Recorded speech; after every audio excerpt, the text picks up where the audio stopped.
আসসালামু আলাইকুম। ভয়ের অন্ধকার জগতে আপনাকে স্বাগত।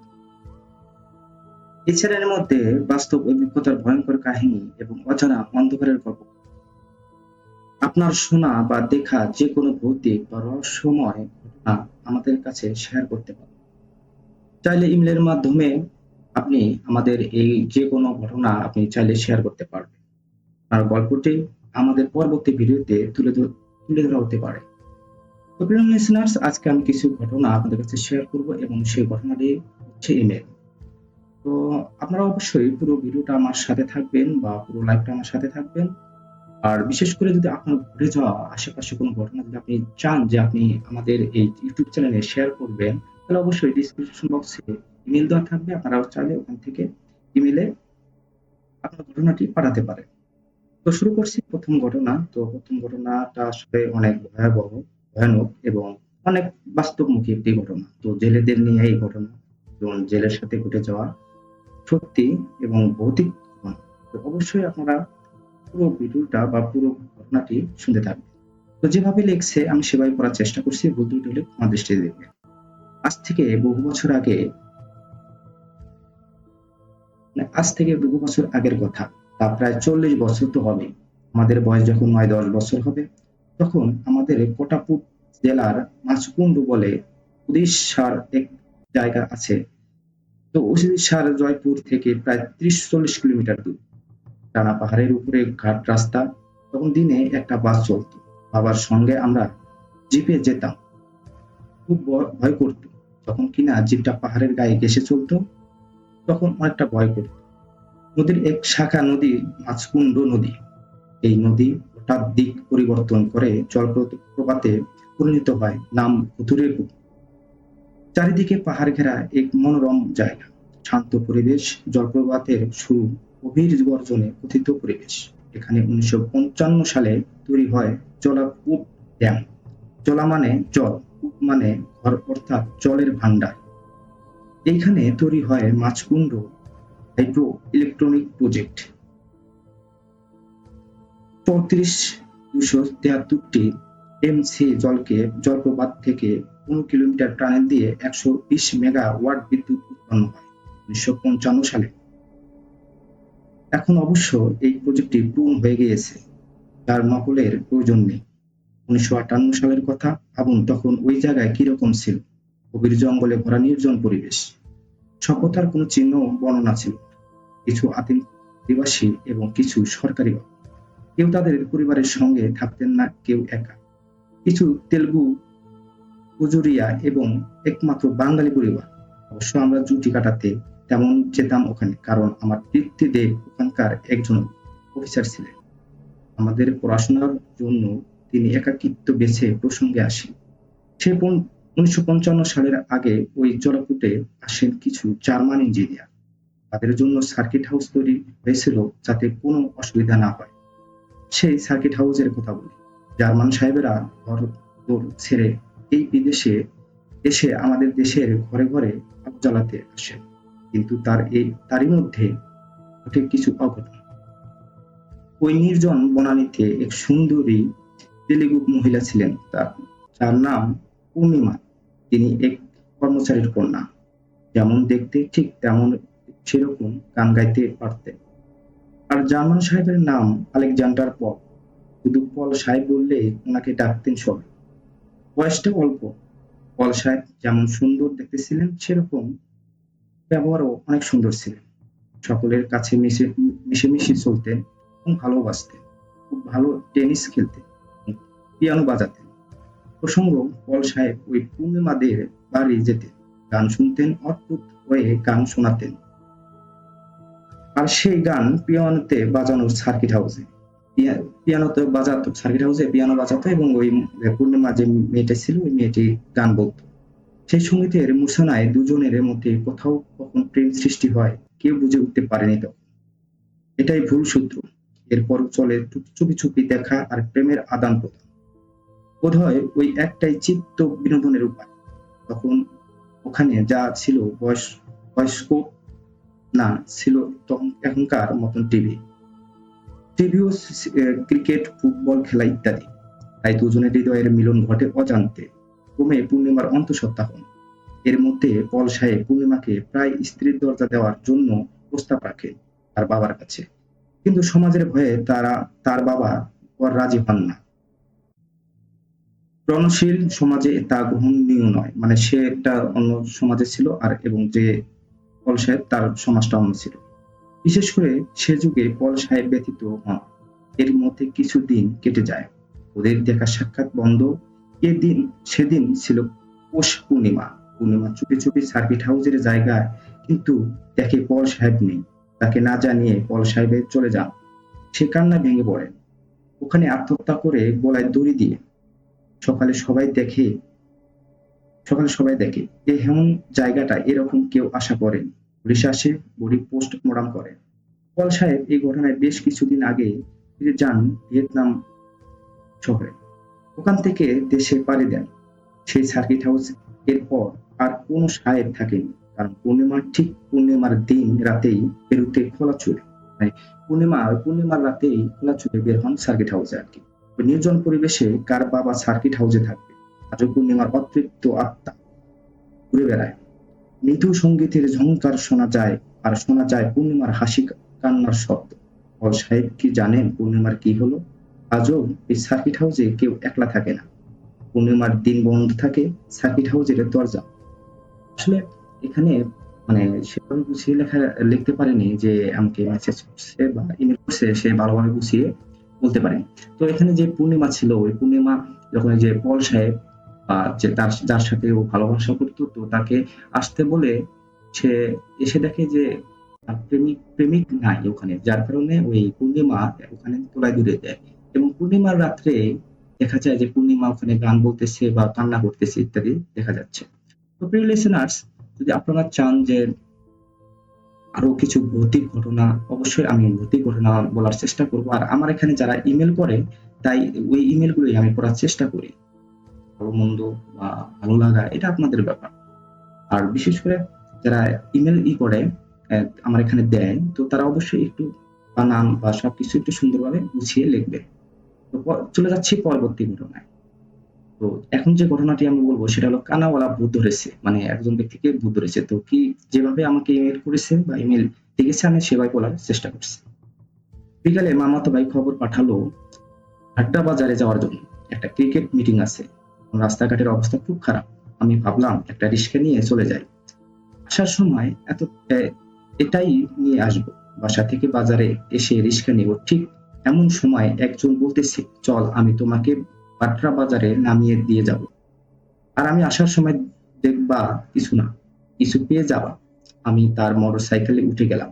মিটিং চলছে, এদিকে আমার আমার আবার বাসায় যাওয়ার চিন্তা। সবাই বলছে, আরে চিন্তা কইরো না, একটা কিছু ঠিক করে দিবনে।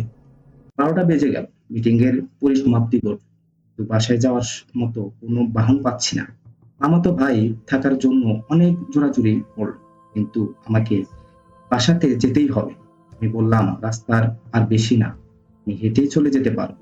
তখন বলল, ঠিক আছে, আমরা গিয়ে এগিয়ে দিয়ে আসি। আমি রাজি হলাম না। শেষে একাই রওনা হয়ে গেলাম। প্রচন্ড শীত, চারিদিকে কুয়াশার চাদরে মুড়া। সামান্য দূরেই কিছু দেখা যায় না, ফলে আকাশে চাঁদ থাকলেও পূর্ণিমার আলো ওইভাবে ছড়াতে পারছে না। আমি হেঁটেই চলছি, সামনের জঙ্গলটাই যা একটু ভয়। আর তাহলে কোনো সমস্যা নাই। আমি বুকে প্রচন্ড সাহস নিয়ে এগিয়ে চলছি। কানের ভিতর টিপটপ টিপটপ শব্দ ভেসে আসছিল। আমি পাত্তা দিলাম না। জঙ্গলটার কাছাকাছি যাচ্ছি, টিপটপ শব্দটা বেড়েই চলছে। আমি তখন জঙ্গলটার কাছে পৌঁছালাম, তখন মনে হলো যেন বৃষ্টি শুরু হলো। গাছের পাতায় জমা সমস্ত শিশির যেন আমার গায়ে ঢেলে দিবে।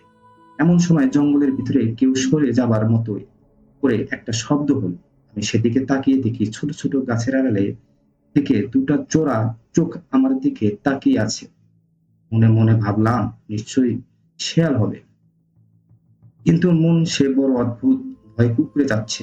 আমি আমার সমস্ত শক্তি দিয়ে জোরে জোরে হাঁটার চেষ্টা করছি। ত্রিমুখে রাস্তার সামনে এসে কিছুটা বিভ্রান্ত হয়ে গেলাম। কোন রাস্তাটা আমার বাসার দিকে ঠিক করতে পারতেছে না যে আসলে রাস্তা কোন দিকে, ওর বাসার রাস্তাটা। সবগুলো রাস্তায় কেমন জানি এক মনে হচ্ছে। শেষে আমার বাসার রাস্তাটা দিয়ে হাঁটা শুরু করলাম। চলছি, এ রাস্তা যেন শেষ হবার নয়। আমি বুঝতে পারছি কিছু একটা সমস্যা হয়েছে, কিন্তু অজানা এক কারণে পিছিয়েও যেতে পারছি না। বারবার মনে হচ্ছে এই তো আরেকটু। এক সময় আমার পায়ের নিচে পানির অস্তিত্ব অনুভব করলাম। তাকিয়ে দেখি আমি একটা প্রচন্ড বিলের তীরে দাঁড়িয়ে আছি। তখনই আমার মনে হলো কানাওয়ালা ধরেছে আমাকে। অনেকের কাছে শুনেছিলাম রাত্রে কেউ একা দূরে কোথাও গেলে কানাওয়ালা ধরে পানির কাছে নিয়ে যায়, তারপর পানিতে ডুবিয়ে মারে। ভয়ে আমার শরীরের সমস্ত লোম দাঁড়িয়ে গেল। এক লাফে উপরে চলে আসলাম, গায়ের সমস্ত শক্তি দিয়ে চিৎকার করলাম। শেষে বিলের উপরে কিছু বাড়ি আছে, সেইখান থেকে 4-5 জন দৌড়ে এসে আমাকে উদ্ধার করলো। আমাদের তাদেরকে দেখতে আমি অবাক। আমি আমার বাসা থেকে আরো 4 কিলোমিটার দূরে এসেছি।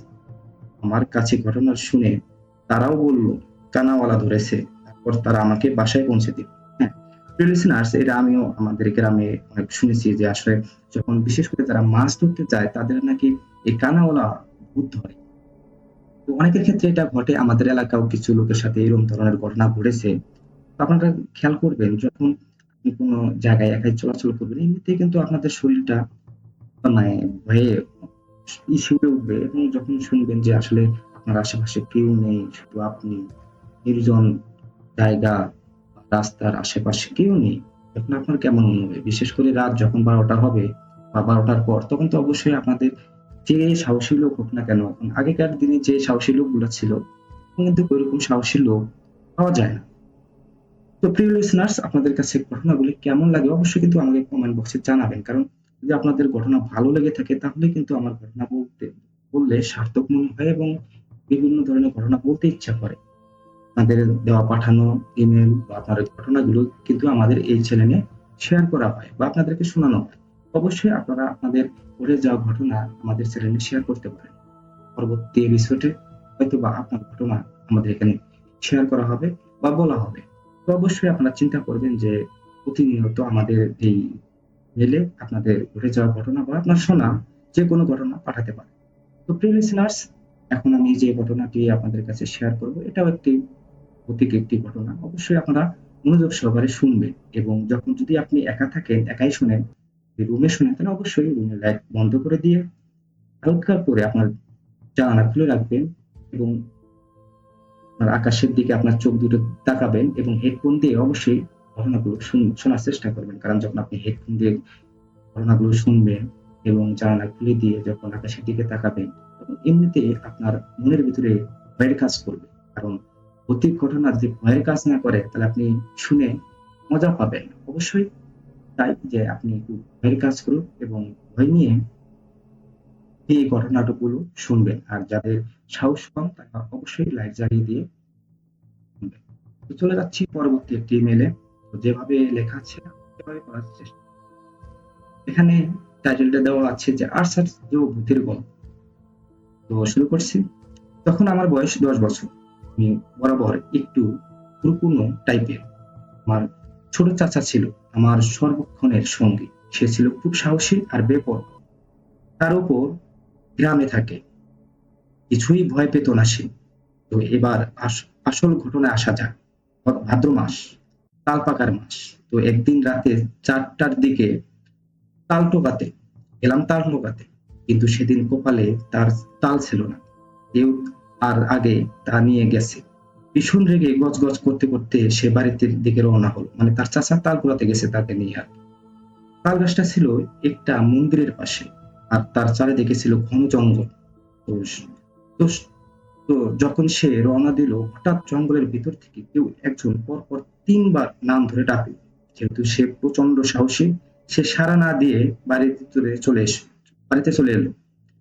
কিন্তু তারপর থেকে তার মনে হয় কেউ তার উপর সবসময় নজর রাখছে। সে আমায় সব বলে, আর আমি বলি যেন তা কাউকে না বলি। তো আমি তাই করলাম।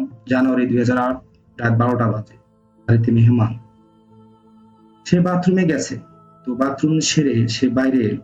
হঠাৎ লাইটের আবছা আলোয় সে দেখলো একটা মানুষের মতো অবয়ব সামনের দিক দিয়ে পূর্ব দিক থেকে পশ্চিম দিক চলে গেল। যেহেতু গভীর রাত,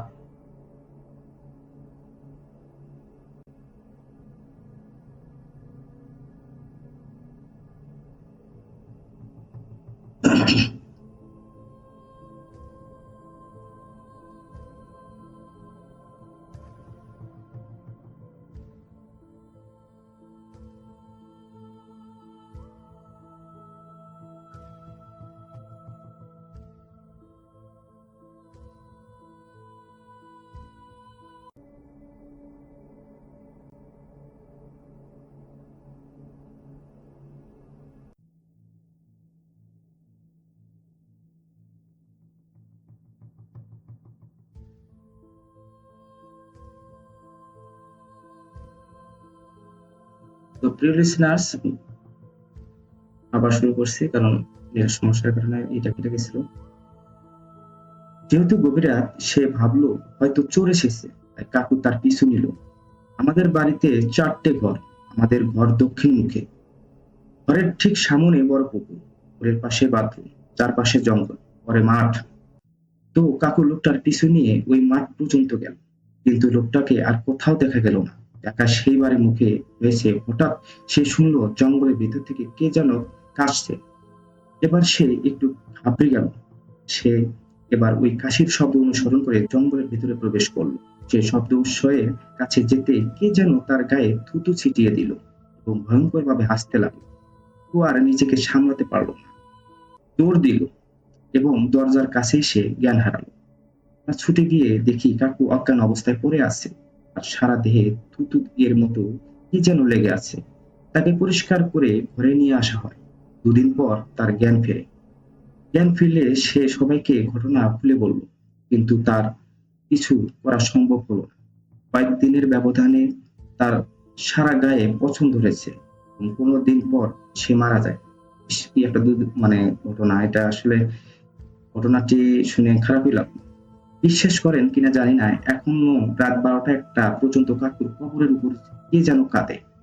তার প্রতি পূর্ণিমা রাতে জঙ্গলের ওই জায়গা থেকে বীভৎস চিৎকার আওয়াজ পাওয়া যায়। আমরা কেউ রাত 10টার পর বাইরে যাই না। কাকুর কথা আজও খুব মনে পড়ে। তার মনে পড়ে ওই ভয়ঙ্কর রাতের কথা। কাকুর মৃত্যুর আজও আমাদের কাছে রহস্য। আর অবাক লাগে, একবার থুতু দিলে কিভাবে একজন পূর্ণবয়স্ক মানুষ পুরোপুরি ভিজে যায়। আসলে প্রিয় লিসেনার্স, যখন কোনো ব্যক্তি মানে থুতু দিবে, থুতু দেওয়ার সাথে তার শরীরটা কিভাবে ভিজে যাবে? এখানে বলেছেন যে যখন কোনো ব্যক্তি মানে এখানে একটা অবয়ব যখন থুতু দিছে ওই কাকুর শরীরে, কাকুর শরীরটা পুরাই ভিজে গেছে। আসলে এটা কিন্তু একটা রহস্যময় এবং এত তাড়াতাড়ি সে মারা যাবে, এটা কল্পনা করাই মানে কল্পনা করতেই খারাপ লাগতেছে যে আসলে সে ব্যক্তিটা এত সহজেই মারা যাবে এবং কি কারণে মারা গেল এখন পর্যন্ত সে ঘটনাটি কি করতে পারছে না। তো প্রিয় লিসেনার্স, এখন আমি যে ঘটনাটি শেয়ার করব সে ঘটনা হচ্ছে পদ্মা নদীর জেলের মুখ থেকে শোনা বা জেলের ঘটনা। অবশ্যই এই ঘটনাটি আপনারা শুনবেন, কারণ এই ঘটনাটার জন্যই আজকের এপিসোড, কারণ আমার কাছে এই ঘটনাটি অস্বাভাবিক লেগেছে এবং অস্বাভাবিক কিছু ঘটনা। কিন্তু আপনাদের কাছে কেমন লাগবে আমি জানি না, কিন্তু আমার কাছে কেমন জানি অস্বাভাবিক লাগছে এই ঘটনাটি শোনার পরে। এটাও একটি ইমেল, আমার এক ভাই এই ইমেলটা করেছেন আমাকে।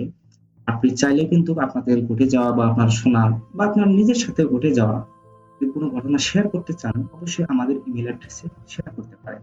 তো আমাদের ইমেল অ্যাড্রেসটি ভিডিও ডেসক্রিপশন বক্সে দেওয়া থাকবে, ওখান থেকে আপনারা চাইলে ইমেল করতে পারেন, কারণ পরবর্তী এপিসোডে আপনার ঘটনাটি শেয়ার করতে পারি। এবং যদি ভালো লাগে অবশ্যই আমাদের পরবর্তী এপিসোডে আপনার ঘটনাটি আমরা শেয়ার করব। কারণ আপনি যদি ঘটনাটি আমাদেরকে পাঠিয়ে দেন, তাহলে এই চ্যানেলের যতগুলো ভৌতিক ঘটনা আছে আমরা লং টাইম শেয়ার করতে পারবো বা লং টাইম আপনাদের কাছে থাকতে পারবো।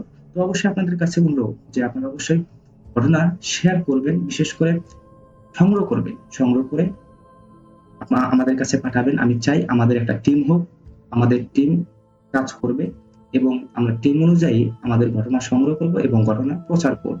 অবশ্যই আপনারা যারা টিমে নাম লিখতে চান আমাদের ইমেলে যোগাযোগ করবেন। আমরা চাই যে আমরা সবাই মিলে টিম করে এবং সবাই একসাথে ভৌতিক জগতে ফিরে যেতে চাই এবং ভৌতিক ঘটনা শুনতে চাই। বিভিন্ন দেশের বা বিভিন্ন এলাকার ঘটনা আমরা বিভিন্ন মানুষের মুখ থেকে শুনতে চাই এবং আপনার এলাকার, আমার এলাকার আশেপাশে যারা আমাদের টিমে অ্যাড হবে তাদের সবার এলাকার ঘটনাটা আমরা প্রচার করব ইনশাল্লাহ।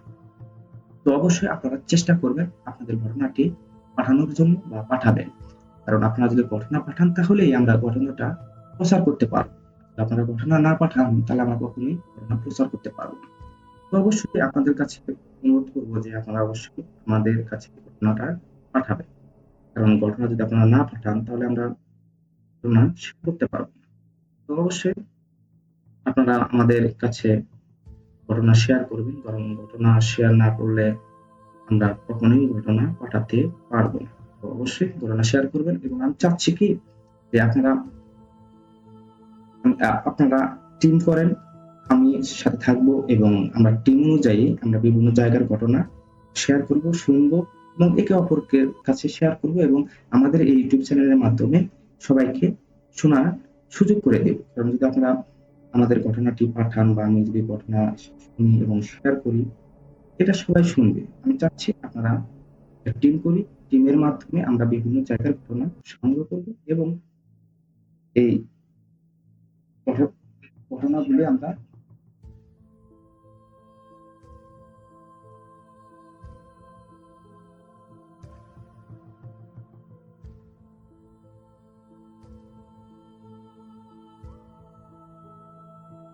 যদি আপনারা ঘটনা পাঠান তাহলে আমরা ঘটনা শুনবো। আর আমি চাচ্ছি যে আমরা সবাই মিলে একটা টিম গঠন করব এবং এই টিমের মধ্যে আপনি আমি আমরা সবাই থাকবো।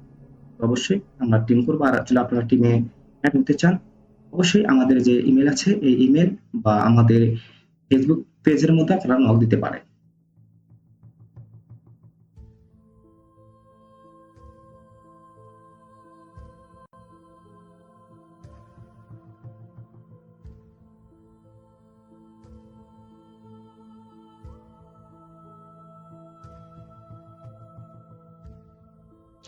তো প্রিয় লিসনার্স, এখন আমি যে ঘটনাটি আপনাদের কাছে শেয়ার করব সেই ঘটনাটি হচ্ছে পদ্মা নদীর যে জেলের মুখ থেকে শোনা যে ঘটনাটি, এই ঘটনাটি অবশ্যই আপনারা শুনবেন এবং চাইলে আপনারা এই ঘটনাটি যে আপনার যে বন্ধুগুলা পছন্দ করে ভৌতিক ঘটনা তাদের কাছে এই লিঙ্কটা শেয়ার করুন। তো প্রিয় লিসনার্স, যেভাবে আমাকে ইমেল করেছেন আমি সেভাবে পড়ার চেষ্টা করছি। পদ্মার পাড়ে স্থায়ী জেলেদের মুখে শোনা যায় অনেক গা ছমছমে অভিজ্ঞতার কথা। বিশেষ করে গভীর রাতে যারা মাছ ধরতে যায় তাদের কথা শুনে পিলে চমকে যায়। কয়েকজনের সাথে মুখোমুখি সাক্ষাতে কথা বলে জানতে পারি যে ভোর হবার খানিক আগে নাকি নদী থেকে মোহনায় প্রচুর মাছ পাওয়া যায়। এই লোভে স্থায়ী কিছু জেলেই ওই সময়টায় বেছে নেয় মাছ ধরার জন্য। যারা ওই সময়ে মাছ ধরতে গিয়েছে তাদের প্রত্যেকেরই জীবনে কখনো না কখনো একটা অদ্ভুত ঘটনার মুখোমুখি হতে হয়েছে। ঘটনা খুবই অসাধারণ। সবার প্রথমে যার কথা হলো তার নাম তৈয়ব মাঝি। নিজের ভাইপো হাসানকে সাথে নিয়ে তিনি এক রাত মাছ ধরতে বের হন। রাত ৩টার দিকে হঠাৎ করে নদীর বাতাস একেবারে থেমে গেল। উল্লেখ্য, নদীতে বাতাস পড়ে যাওয়ার মানে ঝড়ের পূর্বাভাস। তিনি হাসানকে বলেন হাল ঘুরিয়ে ফিরতি পথ ধরতে। ওনারা মাছ ধরতে ধরতে অনেকটা ভেতরে চলে গিয়েছিল। আর তারা উভয় লক্ষ্য করেন তাদের থেকে প্রায় মাইল খানেক সামনে দিয়ে একটি যাত্রী নৌকা যাচ্ছে। নৌকাটি হয়তো চোখে পড়তো না, কিন্তু কিন্তু অবাক লাগলো, কারণ ওই নৌকার উপরে ছাউনিতে এক অদ্ভুত রঙের বাতি দেখা যায়।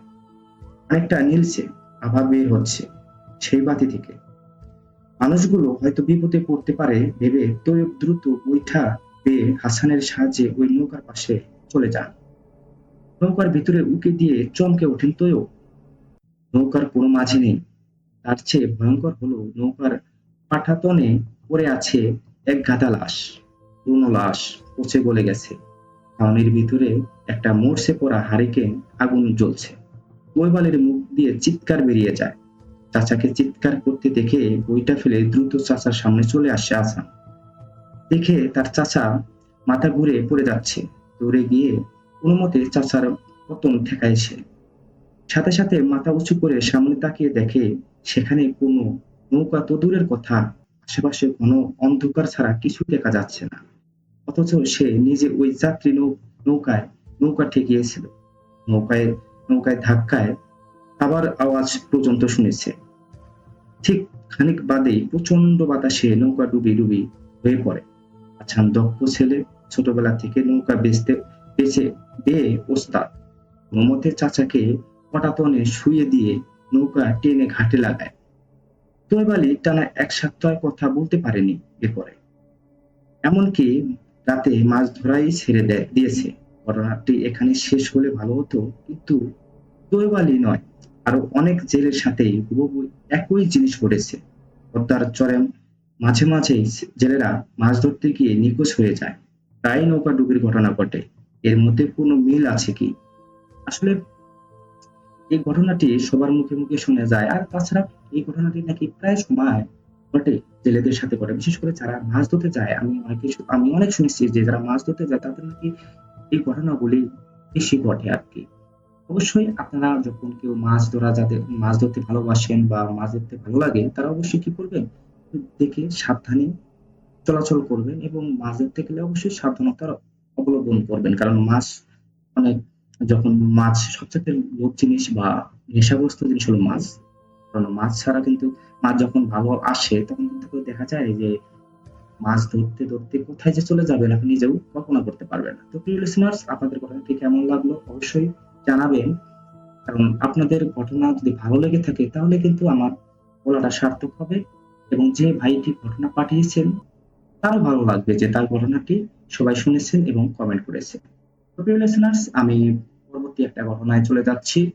এই ঘটনাটি যেভাবে লিখেছেন সেভাবে করার চেষ্টা করছি। অমাবস্যার সেই রাত, দিন চারেক হলো খুন হয়েছে ও পাড়ার কালাম মিয়ার ছেলে সজীব মিয়া। আর সেদিনে দুপুরে কে বা কারা জবাই করে খুন করছে তাকে, এ নিয়ে মামলা হলেও এখন কাউকে দোষী সাব্যস্ত করতে পারেনি পুলিশ। এদিকে ছেলে খুন হওয়ার পর থেকে কালাম মিয়ার অবস্থা খুবই সংকটাপন্ন। টানা পানি ছেড়ে দিয়েছে এই লোকটি। কি বা করবে সে? হবে যে আপন বলতে তার কেউ রইল না। সজীব ছেলে হিসেবে খুব ভালো এবং নম্র-ভদ্র ছিল। কারোর সাথে কোনোদিন ঝগড়া করতে দেখা যায়নি তাকে। তবে অন্যায়কে কখনো প্রশ্রয় দেয়নি সে। এই তো সেদিন খুন হওয়ার আগ মুহূর্ত কয়েকজন সান্ডা-পান্ডা ছেলের লালসার হাত থেকে প্রাণে বাঁচালো যতীন চন্দ্রের কলেজ পড়ুয়া মেয়েটাকে। হয়তো সে জেদ ধরেই খুন হয়ে থাকতে পারে সে। যাকগে, বাবা ওসব ভেবে আমার কাজ নেই। কোনো একদিন দেখা যাবে আমাকেও খুন করে ফেলতে পারে ওই বড় রাস্তার মোড়ে। তাই বলে কি আমরা চুপ করে বসে থাকবো? অবাক হয়ে সুরেশের কাছে জানতে চাইল ফারুক। তো কি করব? আগাছা উপড়ে কি সে নিজেকে উপড়ে যাব? না বাবা, মরণকে আমি ভীষণ ভয় পাই। তার চেয়ে বরং কুলি মানুষ, দুবেলা খেটে খেয়ে লেবার খাবার জোগাড় করব। ওইসব ব্যাপার মাথা ঘাটিয়ে লাভ নেই আমাদের। ফারুক কিছু বলল না, তবে চেহারা দেখে মনে হলো সুরেশের কথাগুলো ঠিক মেনে নিতে পারছে না সে। রাতের বেলায় সুরেশ আর ফারুক স্টেশনে থেকে বাড়ি হেঁটে যাচ্ছে। এ সময় চৌধুরীর কলা বাগানের পথ ধরে যাওয়ার সময় হঠাৎ থমকে দাঁড়ালো তারা। বাগানের মাঝখানটায় কেমন যেন খসখস শব্দ হচ্ছে। গাছের পাতাগুলো কেমন যেন নড়ে উঠেছে। অবস্থা পর্যবেক্ষণ করে এড়িয়ে যেতে চাইল ফারুক, কিন্তু হাত ধরে আটকে দিল সুরেশ। মাথায় ইশারা করে বুঝালো ওইখানে যাওয়া ঠিক হবে না, কারণ রাত এখন অনেক, কমছে কম রাত 12টা হবে। এছাড়া অমাবস্যার রাত, ফুটফুটে অন্ধকার, যদি মন্দ কিছু হয়ে যায় তখন। সুরেশের কথায় যুক্তি আছে, তাই আর ওদিকে এগিয়ে না গিয়ে বাড়ির পথেই পুনরায় চলতে লাগলো তার। কিছু দূর যাওয়ার পর দুজনেই মনে হলো কেউ যেন তাদের পিছু নিয়েছে। ফারুক সাহস করে এগিয়ে চললেও সুরেশের কিন্তু প্রচন্ড ভয় হচ্ছে। মনে মনে রাম রাম জপ করা শুরু করে দিয়েছে সে। শরীরটা যেন ক্রমেই অবশ হয়ে যাচ্ছে তার। রাত হাঁটতে গিয়ে পায়ে পায়ে বাড়ি খেয়ে যাচ্ছে। অবস্থা বুঝতে পেরে তাই সুরেশের কাঁধে হাত চেপে তাকে এগিয়ে নেওয়ার চেষ্টা করলো ফারুক। কিন্তু কিছু দূর যেতেই হঠাৎ মট মট শব্দ করে তাদের একেবারে পায়ের সামনে এসে পড়লো একটা ঝোপঝাড় জামের গাছের ডাল। তাই থমকে দাঁড়ালো তার। কলিজাটা কেমন যেন চুচকে গেল। শ্বাস প্রশ্বাসে থেমে গেছে তাদের। অনেক কষ্ট করে ভেতর থেকে একটা গরম হাওয়া যেন ঠেলে বের করে দিল তাদের শরীরে। এ সময় চুপ করে থেমে পড়লো বৃষ্টি। সাথে বয়ে চলল ভীষণ ঝড়। একেবারে গাছপালা ভেঙে যাবার মতো দশা। অবস্থা বিগড়ার দিক দেখে তাই দৌড় দৌড় লাগলো তারা। হাঁপাতে হাঁপাতে এসে উঠলো চেয়ারম্যান বাড়িতে। কিন্তু রাত বেশি হওয়াতে ঘুমিয়ে পড়েছে সবাই। এখন কি করবে তারা? সুরেশ জিজ্ঞেস করলো। ফারুক কিছু না বলে তড়িঘড়ি করে এগিয়ে চলল কামলা বাচ্চুর ঘরের দিকে। চেয়ারম্যানের খাস চাকর সে, তবে ফারুকের সাথে বেশ খাতির রয়েছে তার। দরজার সামনে এসে এলোপাথারি থাপড়াতে লাগলো আর কাঠের তৈরি দরজাটা। কিন্তু বাইরের ঝড় বৃষ্টির কারণে কোনো শব্দই পৌঁছালো না বাচ্চুর কানে। তার উপর কাঁচা ঘুম, এ ঘুম কি এত সহজে ভাঙে? এভাবে কিছুক্ষণ ডাকার পর কোনো সাড়া শব্দ না পেয়ে জানালার কাছে গেলে তারা ধাক্কা দিতেই খট করে খুলে গেল সেটি। এবার বিদ্যুৎ চমকানোর আলোতে স্পষ্ট দেখা গেল বাচ্চুর মুখখানি। এদিকে বৃষ্টি ভিজে ভিজে শরীর যেন একেবারে জমে গেছে।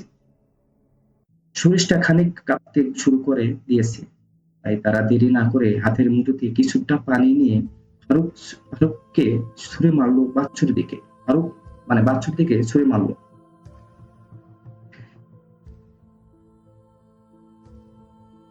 পানের স্যাঁতসেঁতে পরশ পেতে আচমকা জেগে উঠল সে। উঠতেই বিছানার দিকে তাকালো, কিন্তু অন্ধকারে কিছু দেখা যাচ্ছে না। তাই আত্রে আত্রে অবস্থায় বুঝতে চাইলো এ কি, আবারও বিছানায় পেশাব করে দিয়েছে সে। সে মনে ভাবলো, হারান কাপড় হারান কাপড়ে ভাবলো সে টাইট দিতে হবে। বেটা, আমার সাথে বিটলামি, ভেজাল ওষুধ দেওয়া না। 2 দিনের একশন শেষ। হঠাৎ বিদ্যুৎ চমকে উঠল আকাশে। জানালাটার দিকে চোখ পড়তেই আঁতকে উঠল বাচ্চু। ওমা! এসে 2 চোখ জোড়ায় ফ্যাল ফ্যাল করে চেয়ে আছে তার দিকে। ভয়ে কাঁধামুড়ি দিয়ে কাঁপতে কাঁপতে দোয়াবুদুর করতে লাগলো সে। এ সময় ফারুকের গলার আওয়াজ শুনতে পেয়ে আলগোছে উঠে বসলো আলগোছে উঠে বসলো বাচ্চু। কোন রকমে তাকালো জানালার দিকে। আকাশে অবরন্ত বিদ্যুৎ চমকাচ্ছে বলে ফারুককে চিনতে বেশি সময় লাগলো না তার। তাড়াতাড়ি করে বন্ধ দরজা খুলে দিলে ফারুক তার সুরেশ ঘরে ঢুকলো। এরপর দুজনকে 2টো শুকনো কাপড় আর একটা গামছা দিয়ে তার শরীরটা মুছে কাপড়গুলো পাল্টে ফেলতে বলল। ইতিমধ্যে বাচ্চু তার হারিকেনটাতে প্রদীপ জ্বালিয়ে দিয়েছে। এবার বল, এত রাতে তোমরা কোথা থেকে আসলে? অবাক হয়ে জিজ্ঞেস করলো বাচ্চু। আর বলো না ভাই, কাজ সেরে স্টেশনে থেকে ফিরছিলাম, কিন্তু চৌধুরীর কলা গাছ বাগানে আসতেই কি সব কাণ্ড কারখানা ঘটতে লাগলো। সুরিস তো ভয়ে কাঠ, আমিও কম ভয় পাইনি। ইতিমধ্যে বৃষ্টি আর ঝড় শুরু হয়ে গেছে। আমরা দৌড়ে তোমার কাছে এলাম। বেশ করেছো, এখন শুয়ে পড়তে পড়ো দেখি, সকাল হলে বাড়ি যেও। হারিকেনের প্রদীপটা নিভু নিভু করে শুয়ে পড়লো তারা। বাইরে তখনও ঝড় বৃষ্টি হচ্ছে, বিদ্যুৎ চমকাচ্ছে, পাশাপাশি ক্ষণে ক্ষণে শোনা যাচ্ছে গুড়মুড় গুড়মুড় আওয়াজ। যাই হোক, ভোরের আলো ফুটতেই ফারুক আর সুরেশ বাচ্চুর কাছ থেকে বিদায় নিয়ে রওনা দিল বাড়ির দিকে। চৌধুরীর চৌধুরীর বাগানটার পাশ দিয়ে যাওয়ার সময় হঠাৎ মনে পড়লো সেই গত রাতের কথা। তাই কৌতূহলবশত বাগানে ঢুকলো তারা। ঢুকে দেখলো চৌধুরী সাহেবের কত বিক্ষত লাশ।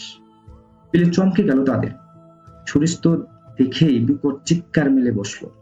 ফারুক কোনো রকম তার মুখ চেপে ধরে সেখান থেকে কেটে পড়ল তাড়াতাড়ি। বাড়ি ফিরে দুজনের নিম পাতা মেশানো গরম পানি দিয়ে গোসল সেরে নিল। কিন্তু আসল ঘটনা চেপে গেল সবার কাছে। আসলে তারা যখন ওই শব্দটা শুনছে, হয়তোবা ডাকাত দল চেয়ারম্যানকে মেরে ফেলার জন্য তারা ডাকাত দল এসেছিল। আসলে বুঝতে পারেনি, তারা মনে করছিল যে কোনো ভৌতিক ঘটনা হতে পারে, এজন্য ভয়ে কিন্তু তারা ওখানে যায়নি। তো প্রিয় লিসেনার্স, ঘটনাগুলো আপনাদের কাছে কেমন লাগতেছে অবশ্যই কিন্তু আমাকে কমেন্ট বক্সে জানাবেন। আর আপনার ঘটে যাওয়া ঘটনা অবশ্যই আমাদের কাছে শেয়ার করতে পারেন, কারণ আপনাদের ঘটে যাওয়া শেয়ার করা ঘটনা পরবর্তী এপিসোডে আপনাদের কাছে শোনানো হবে। প্রিয় লিসেনার্স, এই আজকের এপিসোডের শেষ ঘটনাটি আপনাদের কাছে শোনাবো। এটা একটি ইমেল, ইমেলটা আমার কাছে ভালো লেগেছে। ড্রাইভার, আপনারা অনেকেই জানেন যে ড্রাইভারের মুখ থেকে ঘটনা শুনতে চান, অনেকেই চান যে ড্রাইভার শুনি। তো এবারও একটি ড্রাইভারকে নিয়ে ঘটনা, তো অবশ্যই আপনারা মনোযোগ সহকারে শুনবেন। যেভাবে মেলটি আছে আমি সেভাবে করার চেষ্টা করছি, অবশ্যই বলতে ক্ষমার দৃষ্টিতে দেখবে। সে একবার ঢাকা থেকে গাড়ি নিয়ে চট্টগ্রাম আসছিল। চট্টগ্রামের কাছাকাছি সীতাকুণ্ড নামক এলাকায় আস্তে আস্তে রাত 12টা বেজে যায়। তার সাথে তার হেল্পার ছিল। এর মধ্যে সে একটি চা এর দোকানে দেখে সেখানে চা খেতে নামে। চা খাওয়ার এক পর্যায়ে সে ড্রাইভার বলে, যেতাম একটু টয়লেটে। তখন সে চার দোকানদারকে জিজ্ঞেস করলো আশেপাশে কোথাও টয়লেট আছে কিনা। দোকানদার তার দোকানের পিছনে দেখিয়ে বলে যে একটু ভিতরে একটি পুরান টয়লেট আছে, তারা ওইটা ব্যবহার করে। তবে সে ওই ড্রাইভারকে সাথে কেউ একজন নিয়ে যেতে বলল। মনে রাখা ভালো, টয়লেটটা সেখানে ছিল, সেখানকার একটু জঙ্গল টাইপের ছিল।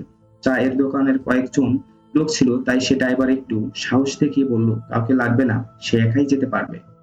তো লোকটি জঙ্গলের ভিতরে গেল এবং টয়লেট খুঁজতে লাগলো। কিছুক্ষণ খোঁজার পর যখন পেল না, তার দেখলো সে জঙ্গল বলে কেউ নেই। সে একটি গাছের আড়ালে বসে পড়ল। আর যখন সে টয়লেট খুঁজে পেল না, সে একটা গাছের আড়ালে তার প্রাকৃতিক যে সে সারার জন্য বসে পড়ল। তার প্রয়োজন শেষ হওয়ার পর সে যখন দোকানের দিকে আসছে, তখন সে হঠাৎ করে দেখতে পেল একটা জায়গায় দুটি ছোট মেয়ে বসে বসে কি যেন করছে। সে একটু ভয় পেয়ে যায় এটা দেখে, কিন্তু এরপরও সে মেয়ে দুটির কাছে যায় আর বলে, এই তোমরা এত রাতে এখানে কি করো? এই কথা বলার কিছুক্ষণ পর মেয়ে দুটি একসাথে তার দিকে তাকায়, এবং এবং তার ড্রাইভারের মতে সে দেখলো যে দুটি মেয়ের মুখমণ্ডল একরকম ফ্যাকাশের মতো। তাদের চোখগুলো ছিল অস্বাভাবিকভাবে বড় এবং মুখ ছোপ ছোপ রক্ত লেগে আছে। তারা কিছু একটা এতক্ষণ খাচ্ছিল। এই দৃশ্য দেখার পর সে আর এক মুহূর্ত দেরি না করে চিৎকার দিয়ে দৌড়তে আরম্ভ শুরু করলেন। সে প্রাণপণে দৌড়ে যাচ্ছে, কিন্তু তার কাছে মনে হচ্ছিল যেন সে একই রাস্তা বৃত্তাকারের মতো দৌড়াচ্ছে, মানে গোল চক্করের মতো সে দৌড়াচ্ছে। কিছুক্ষণ পর সে এবং দিক ঠিক করার আগেই চারপাশে তাকায়, আর সে দেখলো সে সেই মেয়ে দুটি তার দিকে দৌড়ে দৌড়ে আসছে। তাদের মুখে এখনো রক্ত মাখা। সে দৌড়াতে চিৎকার করতে থাকে, কিন্তু কেউ কিছুক্ষণ পরে অনুভব করে কে যেন তার উপর আগলে ধরেছে, তার পা আগলে ধরেছে। তাকিয়ে দেখে যে তাকে ওই মেয়ে দুটো তাকে ধরে ফেলেছে। সে আর নিজেকে ঠিক রাখতে পারলো না। অতিরিক্ত ভয়ের কারণে জ্ঞান হারিয়ে পড়ে যায়। সে তখন চোখ খুলে তখন সে নিজেকে আবিষ্কার করে চায়ের দোকানে বেঞ্চিতে সে শুয়ে আছে, এবং তার চারপাশে কিছু মানুষ তাকে দেখছে। সে একটু সুস্থ হয় এবং উঠে বসে। তারপর তার হেল্পার তাকে কি হয়েছে জিজ্ঞেস করে। সে সব ঘটনা খুলে বলে। সবকিছু শুনে তার হেল্পার এবং দোকানদার বলে যে তুমি যাওয়ার অনেকক্ষণ পরেও যখন দেখলাম তুমি আছো না, তখন আমরা ভাবলাম সে তোমার চাপ হয়তো বেশি, তাই দেরি হচ্ছে। কিন্তু কিছুক্ষণ পর শুনলাম যে কে যেন জঙ্গলের ভিতরে দৌড়াচ্ছে। তো কিছুক্ষণ পর আমরা কয়েকজন ভিতরে যাই এবং তোমাকে টয়লেট থেকে অনেক দূরে থাকা অবস্থায় পাই, কিন্তু তোমার চিৎকারের আওয়াজ আমরা কেউ শুনিনি। সব শোনার পর দোকানদার বলে যে ওই জন্য আমি তোমাকে সাথে করে কাউকে নিয়ে যেতে বলেছিলাম, তুমি কথাটা শোনোনি। এখানে অনেকেই অনেক কিছু দেখেছে। দিনের বেলায় ওইখানে যেতে ভয় পাই, আর তুমি রাতের বেলা ওইখানে গেছো। তারপর এক সময় সকাল হয়, তারা ওই দোকানেই বসে থাকে। সকাল হওয়ার পর তারা গঞ্জের ভিতরে ওই জায়গাতে যায়। সেখানে সে ড্রাইভার দেখেছিল যে দুটি মেয়ে। তারা সেখানে যাওয়ার পর তারা দেখে সেখানে একটি আধা বিচ্ছিন্ন বিড়ালের মতো কিছু একটা পড়ে আছে। তারপর তারা গাড়ি নিয়ে সে জায়গা ত্যাগ করে। তো যখন কোনো ব্যক্তি বলবে যে আসলে ওখানে যাওয়া ঠিক হবে না বা ওখানে আপনি একাই যাবেন না, তো আসলে ওখানে আমাদের একাই যাওয়া ঠিক না, কারণ অবশ্যই এখানে কোনো দুর্ঘটনা ঘটে যার বিধায় আমাদেরকে সতর্ক করে দেয়, কিন্তু আমরা অনেকেই তার বোঝার চেষ্টা করি না। আমরা নিজেকে সাহসী ভেবে আমরা এর কথা পাত্তা নিয়ে দিয়ে আমরা ওখানে চলে যাই। তো অবশ্যই আপনারা এটা করবেন যে আপনারা যেন সবার কথা শুনবেন, এবং আহ, যারা ভয় করেন তারা অবশ্যই সাথে কাউকে নিয়ে যাবে, কারণ পৃথিবীতে পৃথিবীতে দেখা যায় যে আসলে অধিক কিছু আছে যেটা আমরা অনেকে বিশ্বাস করি না বা বিশ্বাস করার চেষ্টা করি না। আসলে আমরা যারা বুঝি যে আসলে পৃথিবীতে আল্লাহ তাআলা অনেক কিছু সৃষ্টি করেছেন, জিনকে সৃষ্টি করেছেন। যেমন মানুষের মধ্যে সবাই ভালো না, তেমনই ঠিক জিনদের মধ্যেও অনেকেই ভালো, অনেকেই খারাপ। যারা খারাপ জিন আছে তারা কিন্তু বিভিন্ন ধরনের ভয়ানক আকৃতি নিয়ে সবাইকে ভয় দেখায়। তো আমরা অবশ্যই এটা মানার চেষ্টা করব, এবং আমরা চাই যে আপনাদেরকে নিয়ে আমাদের এই চ্যানেলটি দীর্ঘ সময় পাড়ি দিতে। এজন্য আপনাদেরকে বলি, আপনাদের ঘটে যাওয়া, আপনাদের শোনা বা আপনাদের নিজের সাথে ঘটে যাওয়া ঘটনা আমাদের কাছে শেয়ার করতে পারেন।